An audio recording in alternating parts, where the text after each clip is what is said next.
ఆ 5 pin socket నుంచి వెళ్ళి మన బాక్స్ వచ్చే మెయిన్ న్యూట్రల్ కూడా ఉంటుంది కదా, ఇంకోటి ఆ కేబుల్ ఈ కేబుల్ ఈ రెండు కేబుల్ని అటాచ్ చేసుకొని ఆ స్క్రూస్లో ఆ ఎన్ఎన్ రాసిన న్యూట్రల్ టర్మినల్లో మనం ఈ కేబుల్స్ అనేవి ఫిట్ చేసేయాలి. వీడియో మొత్తం స్కిప్ చేయకండి, స్కిప్ చేస్తామంటే మీకు అంత క్లారిటీగా అర్థం కాదు.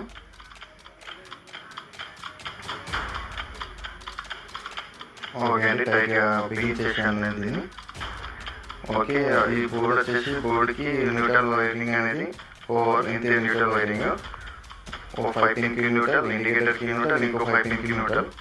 న్యూట్రల్ అని టర్మినల్ పైన పక్కన రాసి ఉంటుంది ఎన్ అని, దాన్ని చూసుకొని మీరు ఈజీగా చేసుకోవచ్చు. నెక్స్ట్ వచ్చేసి రెడ్ వైర్ని నేను ఎప్పుడు ఫేజ్కి యూజ్ చేస్తాను. ఫేజ్ అంటే లోడ్ మెజర్మెంట్ చూసుకొని